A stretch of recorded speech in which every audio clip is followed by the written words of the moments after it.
안녕하세요. 이미선의 책 읽기, 책을 읽는 기쁨 당신에게 오셨습니다. 오늘 제 손에 들려있는 책은 인간이 그리는 무늬, 최진석 지음. 욕망하는 인문적 통찰의 힘이란 부제를 가지고 소나무에서 출판됐습니다. 저자인 최진석 씨를 책에 나온 소개글과 또 제가 아는 대로 말씀을 먼저 드려야겠죠.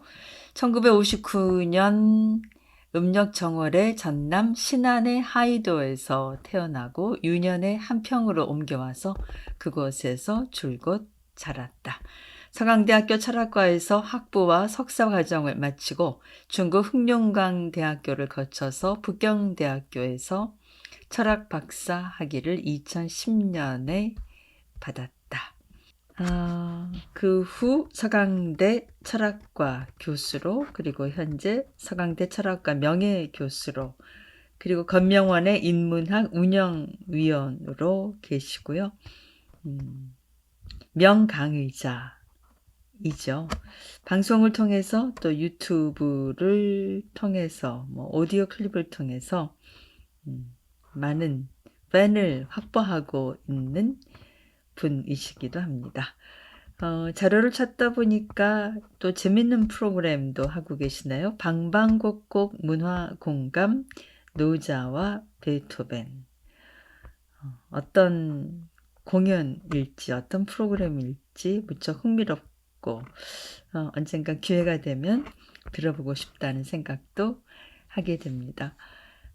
저 개인적으로는 아주 오래전 한 건축회사에서 진행하는 인문학 프로그램에 참가하게 됐는데요. 최진석 교수의 강의, 그날의 주제는 개인의 경험과 함께 공자와 노자를 비교하는 강의였는데 그 특유의 반짝이는 두 눈과 아주 명쾌한 강의에 제가 푹 빠졌었거든요. 당시에 또 저도 KBS에 있었기 때문에 여러 프로듀서들에게 이런 분의 강의를 듣고 왔는데 방송에 초대하면 좋을 것 같다 하고 이것저것 제가 아는 프로듀서들에게 메일을 보냈던 기억도 납니다.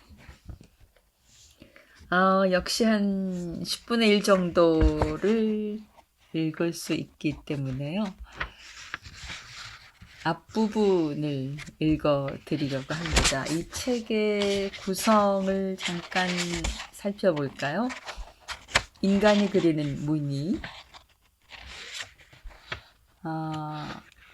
첫 번째부터 네 번째까지 인문의 숲의 제목을 달고 있는데요.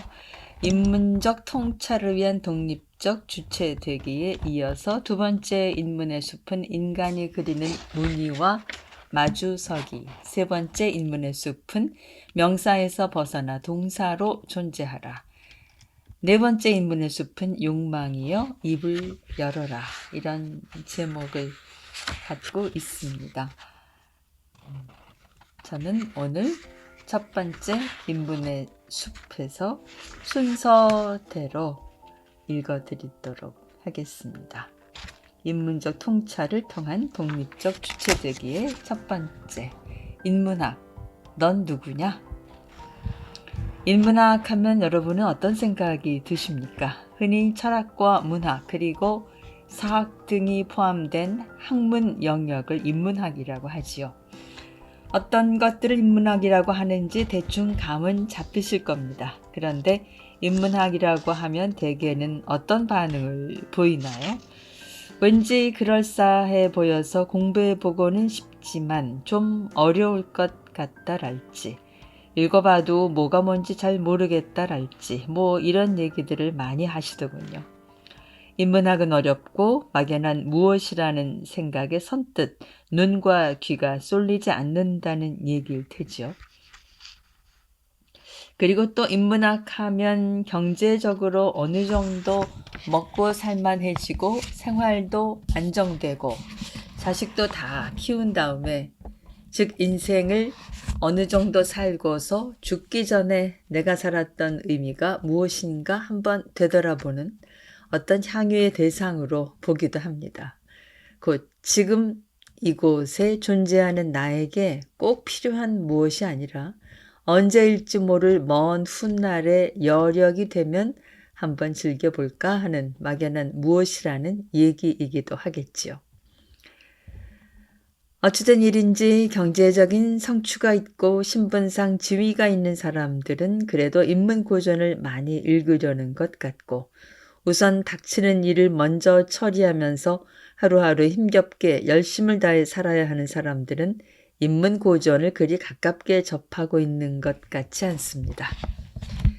한편 선진국에서는 인문고전 교육을 강조해서 하는 것 같고 후진국에서는 인문고전 교육을 지금 당장은 필요하지 않은 것으로 보는 것도 같습니다.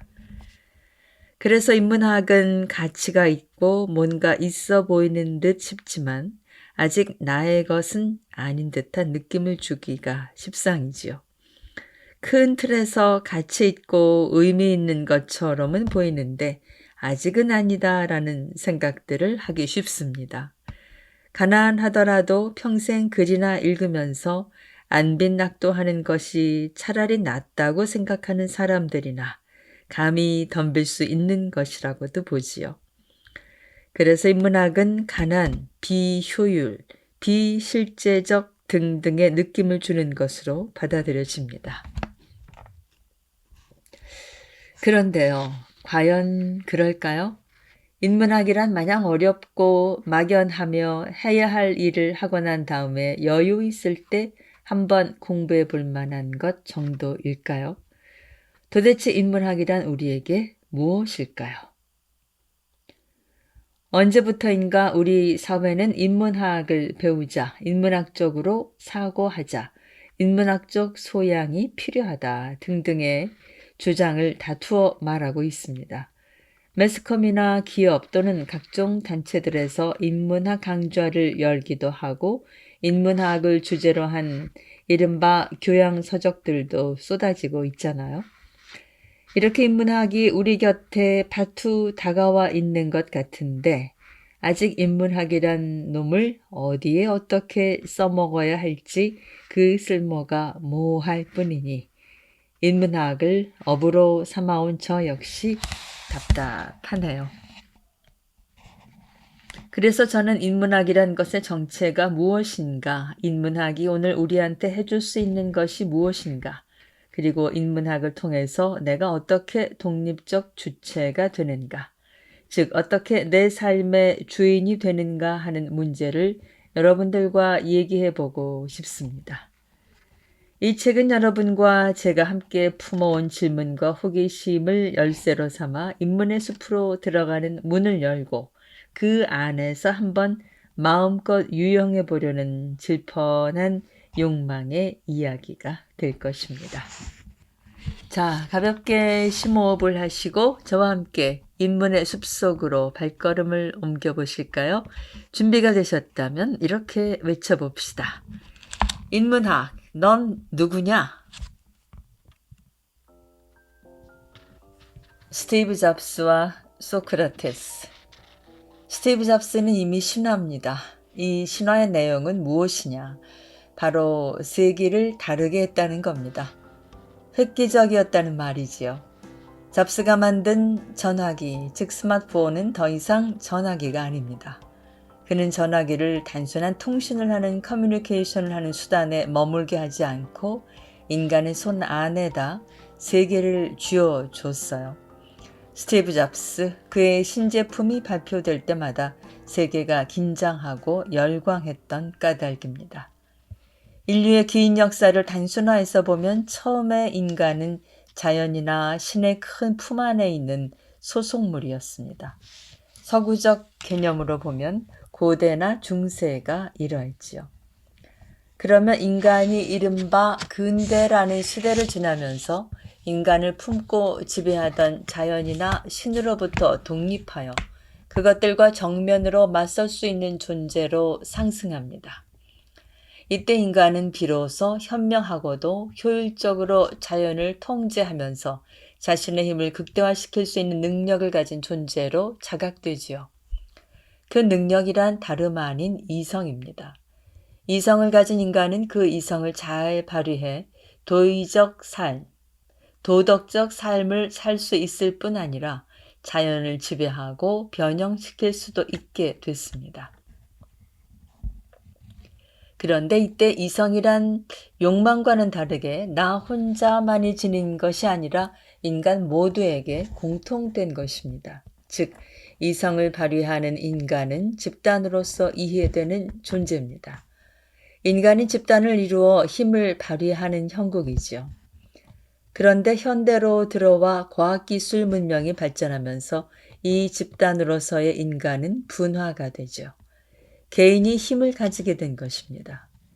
이전에는 인간이라는 개념을 이해할 때는 당연히 집단으로서의 의미로 이해했지만 이제는 개별자로서의 인간을 통해서 인간을 이해하게 됐다는 뜻이죠. 쉽게 말한다면 우리의 비중을 두는 것이 아니라 나에게 비중을 두게 됩니다. 이것을 기술 문명의 발전을 통해서 구체적으로 설명한다면 어떻게 할 수 있을까요? 이러한 경향이 드러난 대표적인 현대기술 문명은 무엇일까요? 바로 컴퓨터입니다. 사람이 전체 세계와 관계하는 구도를 생각해 봅시다. 그 이전에는 여러 사람의 힘과 재능을 합쳐야 그것이 비로소 가능했습니다. 그런데 이제는 어떻지요? 컴퓨터 한 대만 있으면 이 세계와 직접 관계할 수 있습니다. 한 사람이 컴퓨터 앞에 앉아서 이 세계와 맞짱을 뜰 수가 있다는 얘기입니다. 그 이전에 인간은 반드시 여럿이 힘을 합쳐야 힘을 발휘했지만 이제 인간은 혼자서도 힘을 발휘할 수 있는 조건을 가지게 된 것이죠. 이 조건을 스티브 잡스는 더욱 발전시켰어요. 스마트폰을 개발하기 이전에는 인간이 혼자서 세계와 맞짱 뜰 수 있었다 하더라도 고정된 위치에서만 가능했지요. 한 곳에 자리 잡고 있는 커다란 컴퓨터가 있어야 그 일을 할 수 있었으니까요. 그런데 스티브 잡스는 세계와 관계하는 이 메커니즘을 혼자 있는 인간의 손에다 쥐어줬어요. 물론 그 이전에 노트북이 있어서 세계와 상대하는 일을 개별적 인간에게 가능하도록 조건을 만들어 주었을 뿐만 아니라 이동성도 확보해 주긴 했죠. 하지만 그것을 작은 솥바닥 안에다 옮겨주지는 못했습니다. 함께 작동하는 수많은 어플리케이션은 또 어떻습니까? 그 수많은 어플리케이션은 거대 조직에서 주어지는 것이 아니라 적은 개별적 인간들이 자신의 욕구와 필요에 따라 선택할 수 있도록 되어 있습니다. 이 얼마나 큰 변화입니까? 이러한 변화를 통해 인간의 힘이 커졌습니까? 작아졌습니까? 당연히 커졌지요. 집단을 이루어야 힘을 발휘할 수 있는 인간과 세계를 손 안에서 다룰 수 있는 인간하고는 질적으로 다른 유형의 인간이 된 것입니다. 이 질적으로 달라진 인간의 유형을 다르게 볼 수 있는 눈, 그것이 우리에게 필요합니다. 그렇다면 스티브 잡스는 어떻게 해서 인간을 전혀 다른 유형으로 만들어낼 수 있었을까요? 잡스는 지금의 인간은 무엇을 욕망하는가? 어떤 방식을 통해서 일을 해야 또 어떤 방식을 통해서 커뮤니케이션을 해야 더 행복해 하는가 하는 것을 생각한 사람입니다. 잡스는 돈을 더 벌려고 하거나 더 좋은 제품을 만들려고 한 것이 아니라 인간의 행복에 대해서 생각했다는 뜻이지요. 달라진 유형의 인간에게 제공할 수 있는 새로운 유형의 행복, 이것을 생각할 수 있었다는 것이 위대함의 출발입니다. 물론 스티브 잡스가 인간의 행복을 위한 헌신적인 생각에 사로잡혀 있었다는 말은 아닙니다. 제가 중요하게 보는 것은 인간이 과학기술 문명의 변화에 따라 다른 인간으로 변모해가며 다른 유형의 인간으로 새로워지고 있다는 사실을 알아채고 거기에 적응하려고 했다는 사실입니다. 이것은 일견 쉬워 보이지만 절대 쉬운 일은 아닙니다. 자기가 하는 일을 구성하는 기존의 프레임을 지키고 거기서 더 나아지려고 하는 일이 보통 사람들의 행동인데, 이 행동 양식을 벗어나서 프레임 자체를 관찰하고 그 프레임 자체를 달리하려는 생각을 한다는 게 쉬운 일은 아니죠. 이런 사유의 패턴을 가지고 자기가 하는 일에 몰두한다는 것, 이것이 위대함의 출발이라는 얘기입니다. 스티브 잡스가 이런 재미난 말을 했어요. 소크라테스하고 한나절을 보낼 수 있다면 애플이 가진 모든 기술을 주겠다. 소크라테스는 철학자이고 철학은 인문학을 대표하는 학문입니다. 철학은 인간이 움직이는 모양을, 즉 인간이 움직이는 동선을 가장 분명하고 명징하게 보여주는 학문입니다. 철학자는 인간이 어떻게 움직이는가 하는 것에 관심을 가지고 관찰하는 사람이죠. 그럼 스티브 잡스가 겨우 한나절 시간의 대가로 지금 애플이 가진 모든 것을 다 주고서라도 철학자 소크라테스를 필요로 하는 이유는 무엇일까요? 인생을 즐기기 위해서입니까? 아니면 죽음이 다가오는 자기를 달래기 위해서입니까? 아니면 자기 인생의 의미를 분명히 세우기 위해서입니까? 모두 다 관계가 될 수 있습니다. 그렇지만 스티브 잡스는 분명히 알고 있었어요. 제대로 된 철학자와 한 끼 식사를 하면 많은 돈을 벌 수 있다. 소크라테스 같은 위대한 철학자한테 이 이야기를 들으면 그 밥값으로 지금 가진 재산을 다 쓸지언정 그보다 더 많은 돈이 생길 것이다. 이런 확신이 있었던 것이지요. 즉, 인간이 움직이는 흐름을 읽는 능력을 갖춘 사람이라야 성공할 수 있다는 걸 알았던 것이죠. 철학을 구체적 삶의 작동과 관련시켜 볼 수 있는 사람과 구체적 삶의 현상과 유리된 어떤 개념 체계로만 이해할 수 있는 사람 사이에 존재하는 수준 차이라는 것은 엄청납니다. 철학 등과 같은 인문학은 단순히 추상적인 삶의 의미나 가치 등을 알게 해주는 데 머무르는 것이 아니라 구체적으로 큰 성취를 가져다 줄 수 있습니다. 권력도 인문학적 통찰을 통하면 쉽게 잡을 수 있습니다. 스티브 잡스는 철학을 생존과 연관시켜 볼 수 있는 능력을 가지고 있었습니다. 그래서 스티브 잡스는 이런 말을 남겼습니다. 애플의 DNA는 기술에만 있는 것이 아니다. 애플의 기술은 인문학과 결합되어 우리의 심장이 노래하는 놀라운 결과를 만들어냈다. 또 잡스는 신제품 아이패드를 소개하는 자리에서 애플의 정체성에 대해 이렇게 말하기도 했습니다. 애플은 언제나 인문학과 기술의 교차로에 서 있다. 잡스와 애플 신화의 원동력은 바로 인문학에 있었던 것입니다. 사실 잡스 신화는 부풀려지거나 왜곡된 면이 없지 않을 수도 있습니다. 폐쇄성과 비밀주의로 대표되는 애플의 기업 문화는 여전히 논란거리이고 잡스의 경영 철학이나 그의 인간적 면모 등을 비판적으로 살피는 사람들도 있겠죠. 하지만 잡스가 기술과 인문학의 결합을 끊임없이 고민해 세계를 혁신한 인물이라는 사실은 분명합니다. 우리가 주목해야 할 것은 잡스가 이룬 성공이 아닙니다. 잡스는 인간이 변화해가는 맥을 이해하는 것이 무엇보다 중요함을 알고 있었다는 것과 또 그것을 집요하게 관찰할 수 있는 태도를 가지고 있었다는 점을 주의 깊게 살펴야 합니다. 우리는 스티브 잡스의 신화를 접하면서 잡스가 어떻게 인문학적으로 기술을 개발했는가, 그 사람은 어떻게 인문학과 기술을 예술적으로 결합했는가를 보는 것이 중요하지 않을까요? 현재를 통찰하는 인문의 더듬이. 지금 우리나라에서 진행되고 있는 중요한 유행 혹은 흐름 가운데 하나는 바로 인문학 열풍입니다. 저는 이것을 한국전쟁 이후에 한국 사회에서 일어난 가장 의미 있는 현상 가운데 하나로 보는데요. 왜 그럴까요? 그것은 한국 사회가 이제야 독립적 주체로의 변화를 도모하는 것으로 읽히기 때문입니다. 어느 사회나 초기 단계에서는 대개 정치학과 법학이 중심적인 기능을 하지요. 그런데 사회가 좀 발전하고 나면 경제학, 경영학, 사회학 등의 학문이 주도적인 기능을 합니다. 그 다음에 사회가 좀 더 발전하면 철학이나 심리학 같은 인문학이 중심 학문으로 등장하지요. 이보다 더 발전한 나라에서는 고고학이나 인류학이 주요 학문으로 부상합니다. 고고학이나 인류학을 발전시켰던 나라들을 보면 대개 제국을 꿈꾸었던 나라들이죠.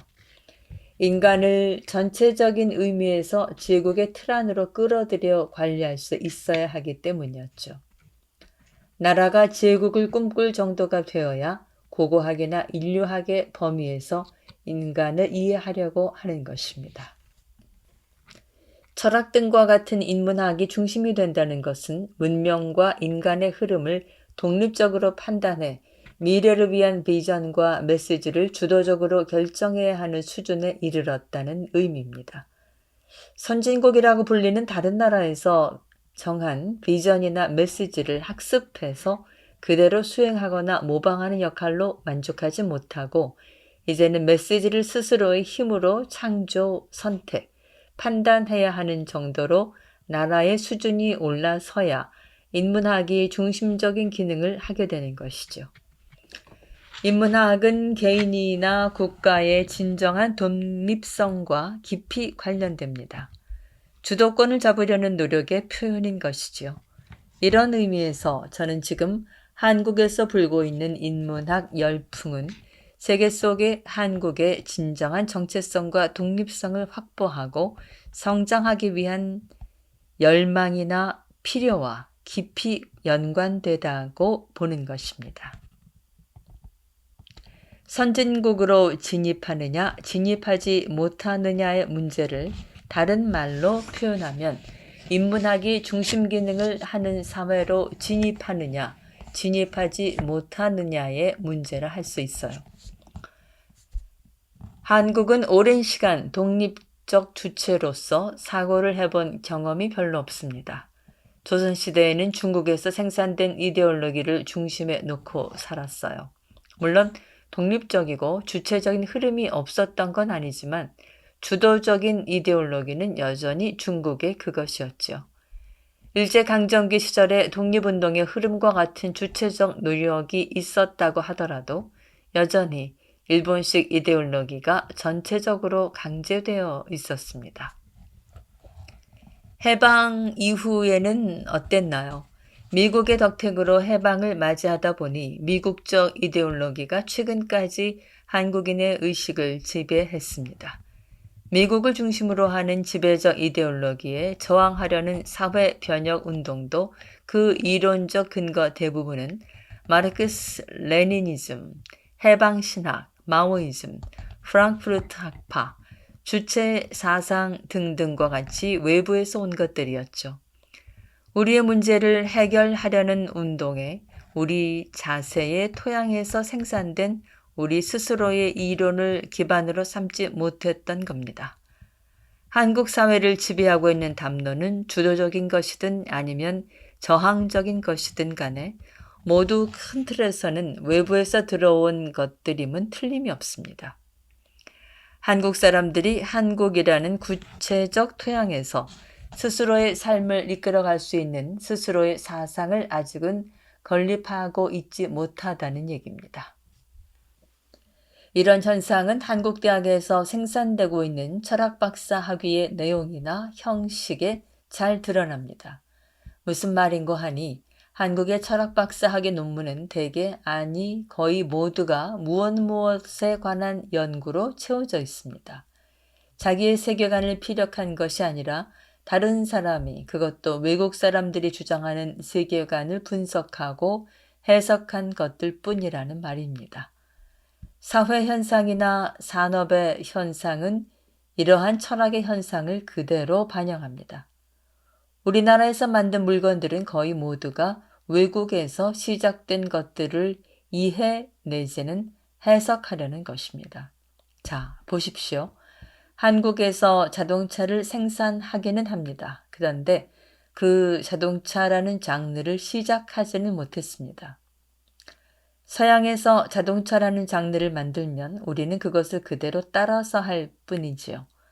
우리나라에서 전기밥솥을 생산하기는 하지만 전기밥솥이라는 장르를 만들지는 못했습니다. 우리나라가 볼펜을 생산하기는 하지만 볼펜이라는 필기도구를 처음으로 시작한 것은 아닙니다. 이런 일은 산업 현장에서만 일어나는 일이 아닙니다. 사회 제도적인 측면에서도 마찬가지죠. 우리가 사용하는 사회 전반적인 제도가 우리나라에서 보완되고 우리나라에서 처음 시행된 것은 거의 없어요. 모두 선진 외국의 것을 그대로 모방한 것들입니다. 인문 현상과 사회 현상은 이렇게 함께 움직이는 것입니다. 철학도 그러하다고 바로 앞에서 말씀드렸지요. 한국에서 나온 철학 박사학위 논문의 99%는 먼저 나온 세계관을 해석하거나 이해하려고 하는 무엇에 관한 연구들입니다. 그런데 미셸 푸코의 광기의 역사나 질 들레즈의 차이와 반복 같은 책들은 그들의 박사학위 논문입니다. 새로운 시대의 새로운 세계관을 제시하는 매우 독창적이고 창의적인 논문들이지요. 마치 장르를 새로 개척하는 것과 같습니다. 그 뒤로 한국에서 나오는 박사학위 논문들은 푸코나 둘레즈의 철학이나 개념들을 정확히 이해하는 방식으로 쓰이게 되는 것이죠. 물론 이런 연구가 서양에서는 없느냐 하면 그렇지도 않습니다. 새로운 세상에 대한 전망을 밝혀준 칼 마르크스도 그의 박사학위 논문은 데모크리토스와 에피쿠로스 자연 철학의 차이였습니다. 즉, 제가 양적으로 너무 편향되어 있다고 말하는 무엇에 관한 연구의 형식이었거든요. 문제는 서양에서는 시대를 주도하는 창의적인 연구와 그 연구를 더 분명하고 치밀하게 해주는 무엇에 관한 연구의 형식이 공존하는 것과 달리 한국에서의 철학 연구는 모두 무엇에 관한 연구로만 채워진다는 것이죠. 훈고의 기운으로만 너무 채워져서 창의의 기운이 발휘되지 못하는 형국입니다. 마치 산업 현장에서 장르를 개척하지 못하고 생산만 하는 것과 같은 모습입니다. 즉, 한국에서는 산업 현장에서와 마찬가지로 철학 연구에서조차 장르를 창출하지 못하고 선진국에서 만든 장르를 대신 수행하는 생산자 역할만을 하고 있는 겁니다. 이것을 소위 학계에서는 한국의 철학이 아직 건립되지 못했다고 표현합니다. 하지만 우리는 어떠하든지 간에 창의의 기운을 통해서만 질적으로 한 단계 더 상승하고 전진하며 튼튼해질 수 있습니다. 언제부턴가 한국 사회 전반에서 상상력과 창의성을 가장 중요한 화두로 제기합니다. 그런데요, 상상력과 창의성은 어디에서 공급되나요? 바로 인문학적 토양에서만 가능한 작업입니다. 견강부회랄지 인문학에 대한 과잉 기대라고 할 분들도 더러 있겠지만 왜 그런지 차츰차츰 더 얘기하기로 하지요. 일단 여기에서는 다음과 같이 정리해 보지요. 여러분, 앞에서 제가 지금 한국 사회에서 불고 있는 인문학 열풍이 한국전쟁 이후 한국 사회에서 일어나고 있는 일 가운데 가장 의미 있는 일이라고 한 말을 기억하시겠죠? 선진국에서 만든 비전이나 메시지를 수행하는 인류의 삶에서 스스로 문명의 방향을 판단하고 스스로의 비전을 창조할 수 있는 인류의 삶으로 나아가는 것. 그것은 인문학을 통해서만 가능한 일이 아니겠습니까? 그것이 지금 한국 사회에서 처음으로 시도되고 있습니다. 현재 사회적으로 진행되고 있는 인문학 열풍을 한국 전쟁 이후 한국 사회에서 일어난 일 가운데 가장 의미 있는 일이라고 한 것은 바로 이런 맥락에서 하는 말입니다. 제가 듣기로 미국에서 랭킹 50위, 100위 안에 드는 기업의 CEO들은 MBA 출신이 별로 없다고 합니다. 미국의 USA Today라는 신문에서 조사한 내용에 따르면 미국 1000대 기업 CEO 가운데 경영학 관련 전공을 한 사람들은 3분의 1 정도밖에 되질 않아요. 이게 웬 생뚱맞은 소리인가요? 기업 경영자들의 경영학을 전공한 사람들이 아니란 얘긴데요. 그럼 뭘 공부한 사람들일까요? 그들 대개는 인문학을 공부한 사람들입니다. 미국의 대표적인 투자자들인 피터 린치나 조지 소로스, 앙드레 코스툴라니, 벤자민 그레이엄, 존 템플턴, 마크 파버 등만 보더라도 그들 모두가 철학 등의 인문학에 심취하거나 전공을 한 사람들입니다. 조지 소로스는 아예 철학자 칼 포퍼의 제자였어요. 왜 인문학 출신이겠어요? 뭐 별다른 이유 없습니다. 기업을 진두지휘하는 자리에 인문학 출신을 갖다 놔야 더 많은 이윤을 창출하기 때문입니다. 인문학 출신이라야 변화의 흐름에 부합하는 정확한 의사결정을 해서 돈을 더 잘 벌 수 있는 직종이고 또 그만한 단계라는 것이죠. 제 말뜻은 지금 한국 사회에서 불고 있는 인문학 열풍은 우리나라가 더 튼튼해지거나 더 업그레이드 되거나 더 창의적인 나라로 가는 노력의 표현이라는 것은 분명하다는 것입니다. 그런데 제가 여기저기 기웃거리면서 경험한 바에 따르면 지금 인문학 열풍을 주도하는 그룹은 놀랍게도 인문학 연구에 매진하는 대학 안팎의 연구자들이 아니에요. 상식적으로 기업가들은 돈 버는 일에만 열중하는 사람들이죠.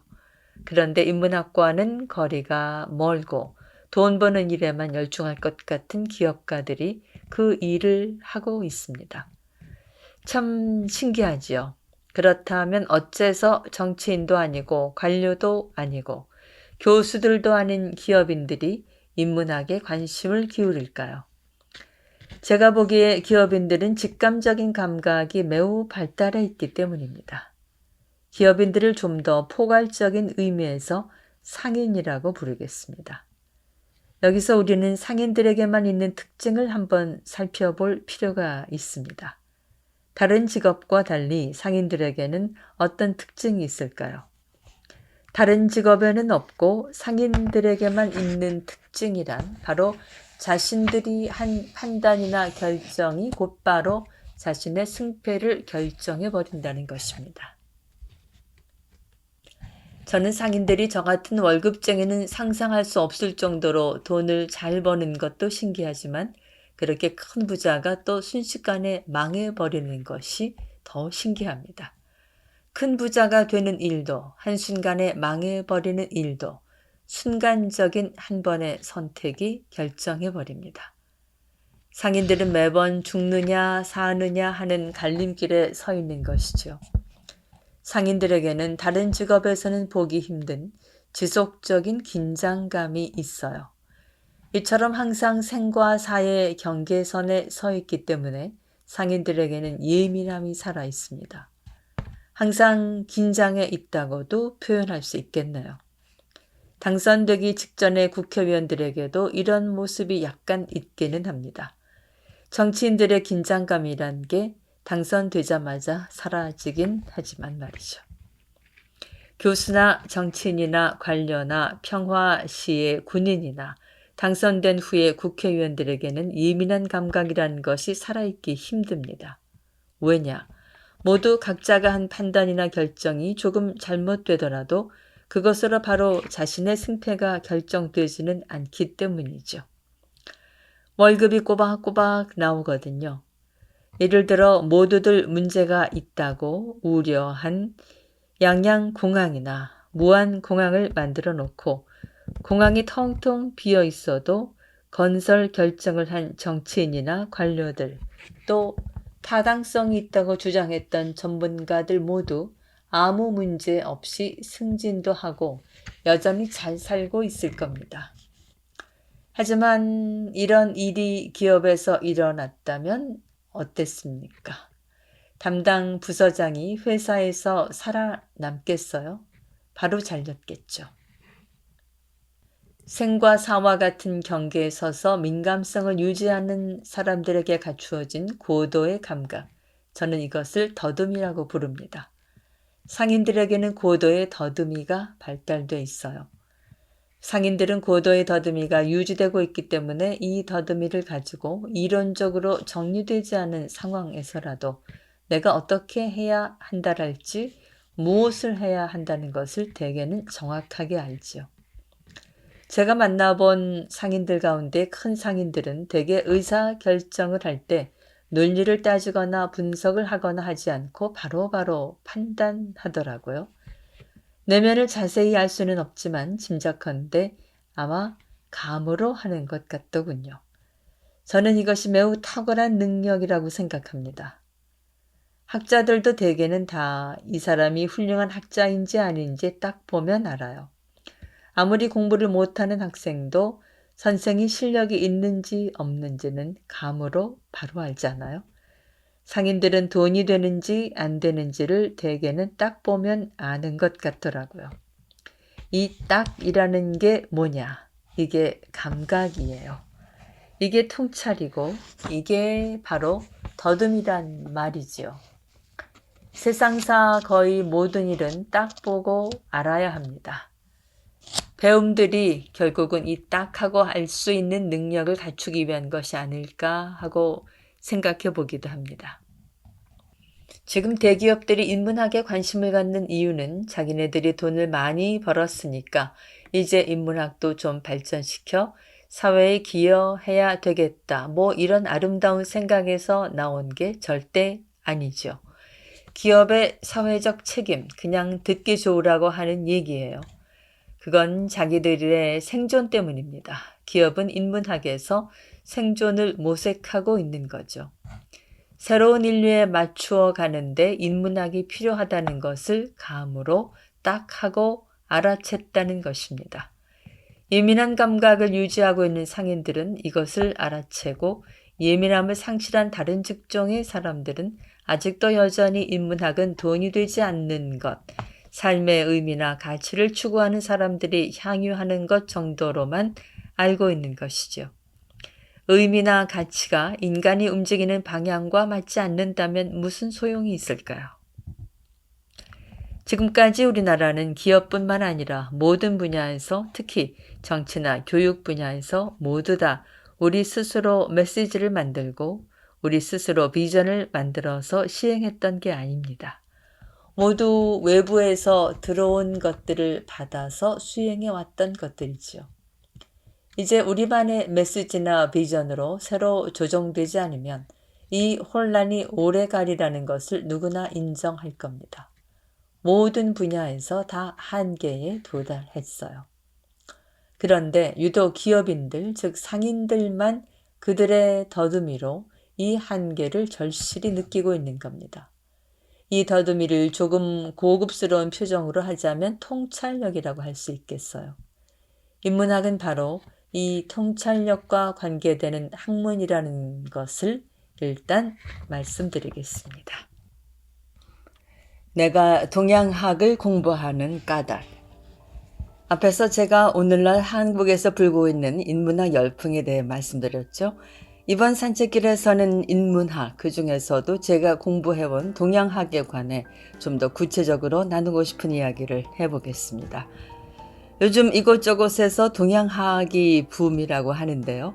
한국을 비롯한 동양에서 불고 있는 이 동양학 붐은 사실 동양에서 시작된 게 아닙니다. 그것은 발전의 정도가 아주 높은 데에 이르렀다는 지각을 가진 서양에서 시작된 것인데요. 이런 자각은 사실 한계에 이르렀다는 자각과도 같을 테지요. 서양인들은 자본주의를 합리적 경제 이데올로기로 봤습니다. 그래서 자본주의의 실현 여부를 놓고 사회의 합리적 성숙도를 가늠하려고까지 했지요. 대표적으로 막스 베버는 세계 종교를 비교하면서 중국과 인도 그리고 유대 지역에서 자본주의가 발생하지 않은 점을 프로테스탄트의 윤리가 부재했던 것과 관련지어 설명했어요.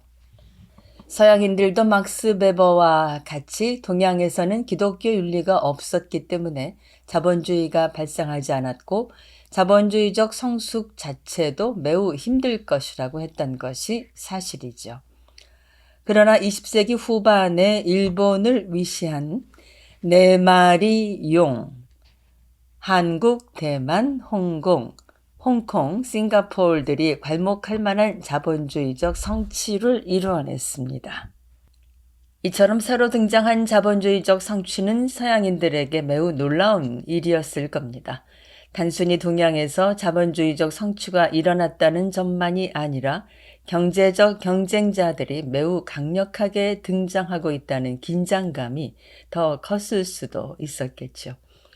그래서 그들은 새로 등장한 경쟁자들이 기독교로 무장하지 않고도 경제적 성취를 이뤄내는 이유를 분석해야 했습니다.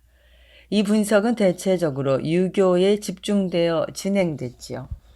이것이 서양에서 동양학 붐이 발생한 이유 가운데 가장 구체적이고 강력한 것이 될 겁니다. 또 하나 철학적인 이유가 있습니다. 서양 근대의 주요 철학은 실체관을 중심으로 성립됐습니다. 실체관이라 하면 이 세계를 본질을 가진 어떤 것에 기반하는 것으로 이해하는 관점을 말합니다. 여기서는 동일성과 배타성이 매우 특징적으로 가능하죠. 이 본질주의적 실체관은 이성에 의해서 실현됩니다. 그래서 근대라 하면 이성과 본질 그리고 실체 등이 중심 범주로 행사되는 시대라고 할 수 있습니다. 그런데 서양에서는 오래전부터 이 근대적 실체관은 새로 전개되는 시대, 즉 현대를 담기에는 부족한 것으로 인식되었어요. 그것이 근대 다음, 즉 포스트 모던의 시대에 대한 새로운 시야를 열게 된 계기지요. 현대가 포스트 모던의 시대라면 현대라는 것은 무엇일까요? 현대를 열었다고 하는 철학자로는 대표적으로 마르크스나 프로이트 그리고 니체를 들 수 있겠죠. 마르크스는 오랫동안 근대인들에게 신주받들 듯 모셔졌던 이성이 본질적인 것이 아님을 우리에게 알려주었습니다. 즉 우리가 이성적인 활동이라고 했던 것들이 사실은 구체적인 물질적 기반, 즉 사회 경제적 조건이 피워낸 신기루 같은 것이라고 말해준 겁니다. 이성이 본질적이거나 근본적인 것이 아니고 매우 부차적인 것임이 폭로된 것이지요. 한편 프로이트는 성적 충동, 리비도가 유아부터 성인에 이르기까지 모든 인간의 중요한 본능 가운데 하나라고 주장하면서 무의식이야말로 인간의 의식 활동을 지배하는 큰 힘이라고 파악했습니다. 매우 명징한 형태로 밝고 환하게 작동하는 것으로 믿었던 이성이라는 것이 사실은 무의식의 뿌리를 두고 있으며 그 무의식의 현현에 불과한 것이라고 인식한 것이죠. 우리의 내면에는 자아라는 매우 튼튼하고 동요되지 않는 실체 대신 그 깊이를 알기 어렵고 성적인 의미가 강한 무의식의 심연이 있다는 사실을 프로이트가 폭로한 겁니다. 들레즈는 그의 저자 니체와 철학에서 현대 철학은 대부분 니체덕으로 살아왔고 여전히 니체덕으로 살아가고 있다고 말할 정도입니다. 니체가 바로 현대인 것이죠. 그렇다면 니체가 왜 현대일까요?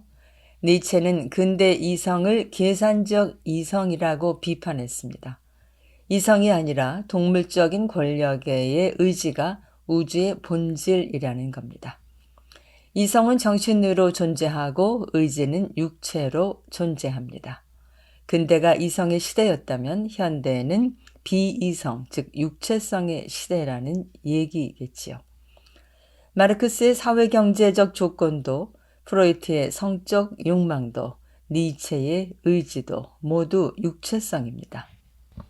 그 육체성은 구체성입니다. 근대의 인간 규정, 즉 인간은 이성적 동물이다라는 명제를 읽을 때 근대가 이성에 악센트를 줬다면 현대는 동물에 악센트를 주는 형국인 겁니다.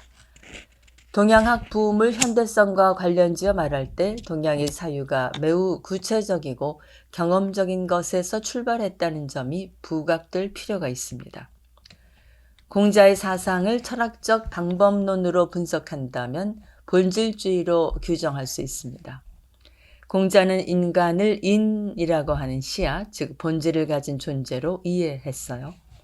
본질을 가진 존재라고 봤다는 점에서 서양의 근대적 실제관과 매우 유사한 구조를 갖는 셈이지요.